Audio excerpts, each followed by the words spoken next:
आकाशवाणी देहरादून से प्रस्तुत है प्रादेशिक समाचार। पहले मुख्य समाचार। केंद्र सरकार ने प्रधानमंत्री गरीब कल्याण अन्न योजना को अगले 5 वर्ष के लिए बढ़ाया। केंद्र ने महिला स्वयं सहायता समूहों को ड्रोन उपलब्ध कराने के लिए केंद्रीय क्षेत्र योजना को मंजूरी दी। प्रधानमंत्री नरेंद्र मोदी ने उत्तराखंड में सुरंग से निकाले गए श्रमिकों से बातचीत की। कहा, बचाव अभियान ने टीम वर्क का अद्भुत उदाहरण दिया है।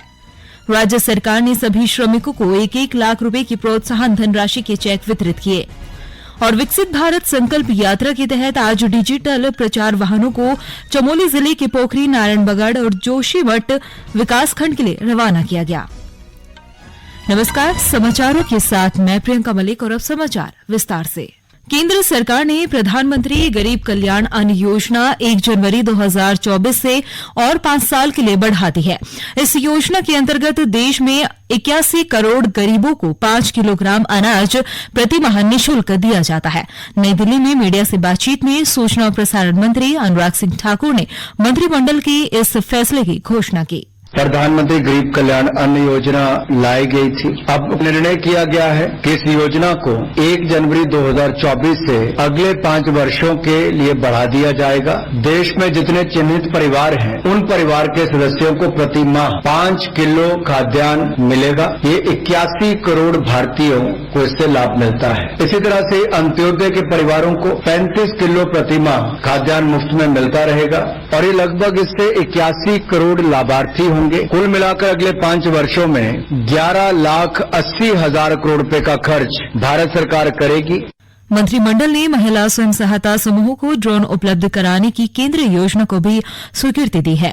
श्री ठाकुर ने बताया कि इस योजना के तहत 2023-24 से 2025 व 2026 के दौरान 15,000 स्वयं सहायता समूहों को ड्रोन उपलब्ध कराए जाएंगे, जिनका उपयोग कृषि संबंधी सेवाओं के लिए किसानों को किराए पर देने के लिए भी होगा। इस योजना के लिए 1,261 करोड़ रुपए आवंटित किए गए हैं।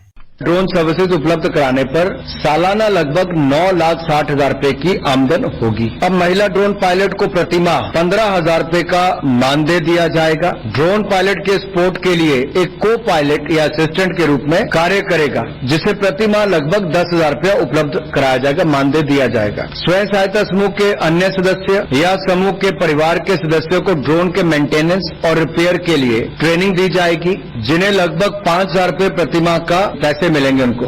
श्री ठाकुर ने बताया कि मंत्रिमंडल ने 16वें वित्त आयोग के कार्यों और दायित्वों को मंजूरी दे दी है।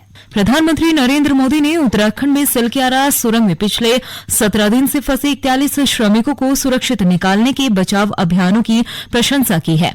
उत्तराखंड में 400 घंटे चले बचाव अभियान में सभी फंसे श्रमिकों को सुरक्षित निकाल लिया गया है और ये अभियान सफल रहा, जिससे के बाद राष्ट्र ने राहत की सांस ली। मैं सभी साथियों को बधाई देता हूं। इतने संकट के बाद भी निकल पाए और मेरे लिए तो बहुत ही खुशी की बात है।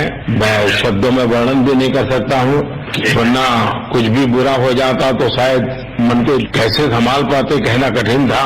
तो ये केदारनाथ बाबा की, बद्रीनाथ भगवान की कृपा रही कि हम सब सकुशल आप लोग आए हैं। प्रधानमंत्री ने श्रमिकों को निकाले जाने के तुरंत बाद उनसे फोन पर बातचीत कर उनके स्वास्थ्य के बारे में जानकारी ली। सर जय हिंद, राम राम, नमस्कार। नमस्कार गबर सिंह, जय हिंद। मैं तुम्हें तो विशेष रूप से बधाई देता हूँ, क्योंकि मुझे डेली रिपोर्ट हमारे मुख्यमंत्री जी बताते थे कि आप दोनों ने जो लीडरशिप दी और जो टीम स्पिरिट दिखाया, मुझे तो लगता है शायद कभी किसी यूनिवर्सिटी को एक केस स्टडी तैयार करना पड़ेगा कि गबर सिंह नेगी गांव का व्यक्ति, उसमें वो कौन सी लीडरशिप क्वालिटी है कि इससे संकट के समय में भी अपनी पूरी टीम को संभाला। और आप तो लोकल होने के कारण आप बहुत आसानी से चीजें समझा भी पा रहे थे। तो मैं आपकी तरफ से सुनना चाहूंगा गब्बर। बहुत बहुत धन्यवाद सर, थैंक यू सर। आप लोगों ने हमारा हौसला बढ़ाया सर। हमारे माननीय मुख्यमंत्री पुष्कर भाभी साहब हमसे बार बात करते थे सर, काउंटर में बराबर बने रहते थे सर। कंपनी की तरफ भी सर कोई कमी नहीं हुई सर हमारे। आप जैसे हमारे देश के प्रधानमंत्री सर, आप जो है जब बाहर से हमारे देश के कंट्री, अदर कंट्री से आप लोग इंसान को बचा के ला सकते सर, तो हम तो सर अपने घर में थे। श्रमिकों ने कहा कि उन्होंने सुरंग के भीतर सुबह की सैर और योग करते हुए स्वयं को सक्रिय बनाए रखा। श्रमिकों ने प्रधानमंत्री नरेंद्र मोदी और उत्तराखंड के मुख्यमंत्री पुष्कर सिंह धामी इसके साथ ही बचाव दल के प्रयासों की प्रशंसा की। श्री मोदी ने कहा कि बचाव अभियान में जुटे रहे प्रत्येक व्यक्ति ने मानवता के मूल्य और मिलकर काम करने का अनुपम उदाहरण दिया। उन्होंने कहा कि बचाव अभियान ने प्रत्येक व्यक्ति को भावुक बनाया। प्रधानमंत्री ने इस बचाव अभियान से जुड़े सभी लोगों की भावना की प्रशंसा की। उन्होंने श्रमिकों और एजेंसियों के अथक परिश्रम के लिए उन्हें बधाई दी और कहा कि इससे प्रत्येक व्यक्ति को प्रेरणा मिलेगी। उत्तरकाशी की सिलक्यारा सुरंग से सुरक्षित निकाले गए 41 श्रमिकों से मुख्यमंत्री पुष्कर सिंह धामी ने आज सामुदायिक स्वास्थ्य केंद्र चिन्यालीसोट में मुलाकात की। इस दौरान उन्होंने सबके स्वास्थ्य के बारे में जानकारी ली।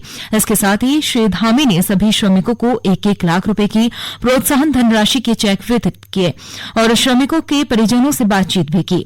उन्होंने बचाव अभियान के अंतिम दौर में हाथ से खुदाई करने वाले रेड माइनर्स श्रमिकों को भी 50-50 हजार रुपए की प्रोत्साहन राशि देने की घोषणा की है। मुख्यमंत्री पुष्कर सिंह धामी ने कहा कि पूरे बचाव अभियान के दौरान प्रधानमंत्री नरेंद्र मोदी ने सभी श्रमिकों की चिंता की और उनकी स्थिति के बारे में लगातार जानकारी लेते रहे। उन्होंने कहा कि सिलक्यारा बचाव अभियान में मजदूरों को बचाने के लिए सबसे बेहतर प्रयास किए गए। इस बीच भारतीय सेना के चिनूक हेलीकॉप्टर के माध्यम से भी सभी श्रमिकों को स्वास्थ्य जांच के लिए एम्स ऋषिकेश में भर्ती कराया गया। उधर सभी श्रमिकों के सुरक्षित बाहर निकलने की खुशी में आज देहरादून में मुख्यमंत्री आवास पर इगास मनाई गई।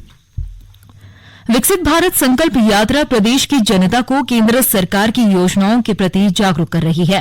प्रदेश के ग्रामीण और शहरी इलाकों में जारी संकल्प यात्रा के लिए लोगों में काफी उत्साह देखने को मिल रहा है। विकसित भारत संकल्प यात्रा के दौरान केंद्र सरकार की योजनाओं की जानकारी और उनका लाभ मिलने पर आम जनता ने इस पहल की सराहना की है। उत्तराखंड में यह यात्रा विकसित भारत के सपने को पूरा करने का संकल्प लेते हुए हर व्यक्ति को सरकारी योजनाओं से जोड़ने में महत्वपूर्ण भूमिका निभा रही है। विकसित भारत संकल्प यात्रा के तहत आज चमोली में जिलाधिकारी हिमांशु खुराना ने कलेक्ट्रेट परिसर में डिजिटल प्रसार वाहनों को पोखरी, नारायणबगड़ और जोशीमठ विकासखंड के लिए रवाना किया। विकसित भारत यात्रा के जिले के ईरानी गांव में पहुंचने पर आयोजित कार्यक्रम में किसान क्रेडिट कार्ड के लाभार्थी मोहन नेगी ने बताया कि वो इस कार्ड के जरिए ब्याज लेकर आसानी से कृषि संबंधी व्यवसाय करेंगे। नमस्कार, मेरा नाम मोहन नेगी है। मैं ग्रामीण रानी से हूँ और विशेषकर जो अपनी राज्य में केंद्र सरकार की योजना कृषि चल रही है उसके माध्यम से मैंने कृषि और पशुपालन के लिए लोन लिया था और विशेषकर हम पशुओं के माध्यम से जो हमारा जो बकरी का उसका घी का हम उत्पादन करते हैं उसको 1000 रुपया प्रति किलो के हिसाब से हम लोग बेच रहे हैं और साथ साथ ही जो कृषि उत्पादन हमारा हुआ उसमें जैसे आलू है, राजमा है, चौलाई है, उसका उत्पादन करके हम बाजार में बेचते हैं। उसका हमें अच्छी आय प्राप्त हो जाती है जिससे हमारे घर परिवार चल जाता है। उधर पौड़ी जिले के दुगड्डा विकास खंड के उर्मिला गांव पहुंची विकसित भारत संकल्प यात्रा में स्थानीय लोगों ने भारत को विकसित राष्ट्र बनाने की शपथ ली। हम शपथ लेते हैं कि भारत को 2047 तक आत्मनिर्भर और विकसित राष्ट्र बनाने को सपने को साकार करेंगे। गुलामी की मानसिकता को जड़ से उखाड़ फेंकेंगे। देश की समृद्धि विरासत पर गर्व करेंगे। भारत की एकता को सुदृढ़ करेंगे और देश की रक्षा करने वालों का सम्मान करेंगे। प्रधानमंत्री नरेंद्र मोदी विकसित भारत संकल्प यात्रा के अंतर्गत केंद्र सरकार की कल्याणकारी योजनाओं के लाभार्थियों से वर्चुअली माध्यम के जरिए कल बातचीत करेंगे। इस यात्रा का उद्देश्य महत्वपूर्ण योजनाओं से संतुष्ट प्राप्त होने पर यह सुनिश्चित करना है कि इन योजनाओं के फायदे समयबद्ध तरीके से लक्षित लाभार्थियों को मिल रहे हैं। श्री मोदी इस अवसर पर प्रधानमंत्री महिला किसान ड्रोन केंद्र का शुभारंभ भी करेंगे। इस पहल के अंतर्गत महिला स्वयं सहायता समूह को ड्रोन प्रदान किए जाएंगे ताकि प्रौद्योगिकी का उपयोग आजीविका के लिए किया जा सके। कुल 15,000 ड्रोन महिला स्वयं सहायता समूह को अगले 3 वर्ष में प्रदान कर दिए जाएंगे। विधिक सेवा प्राधिकरण के द्वारा विभिन्न कानूनी विषय पर घर घर जाकर जागरूकता अभियान चलाया जा रहा है। इसी क्रम में बागेश्वर में जिला विधिक सेवा प्राधिकरण द्वारा जिले के विभिन्न स्थानों में लोगों को घरेलू हिंसा, बाल विवाह प्रतिषेध अधिनियम सहित अन्य कानूनी विषय पर विधिक जानकारी दी गई। पौड़ी जिले के कंडोलिया मैदान में विकासखंड स्तरीय खेल महाकुंभ का शुभारंभ हो गया है। इसमें पौड़ी विकासखंड के 268 खिलाड़ी हिस्सा ले रहे हैं। प्रतियोगिता 3 आयु वर्गों में आयोजित की गई जिसमें जीतने वाले खिलाड़ी जिला स्तरीय खेल महाकुंभ में हिस्सा लेंगे। और अंत में मुख्य समाचार एक बार फिर। केंद्र सरकार ने प्रधानमंत्री गरीब कल्याण अन्न योजना को अगले 5 वर्ष के लिए बढ़ाया। केंद्र ने महिला स्वयं सहायता समूह को ड्रोन उपलब्ध कराने के लिए केंद्रीय क्षेत्र योजना को मंजूरी दी। प्रधानमंत्री नरेंद्र मोदी ने उत्तराखंड में सुरंग से निकाले गए श्रमिकों से बातचीत की। कहा, बचाव अभियान ने टीम वर्क का अद्भुत उदाहरण दिया। राज्य सरकार ने सभी श्रमिकों को 1-1 लाख रुपए की प्रोत्साहन धनराशि के चेक वितरित किए। और विकसित भारत संकल्प यात्रा के तहत आज डिजिटल प्रचार वाहनों को चमोली जिले के पोखरी, नारायणबगड़ और जोशीमठ विकासखंड के लिए रवाना किया गया। इसके साथ ही प्रादेशिक समाचार का ये बुलेटिन समाप्त हुआ। नमस्कार।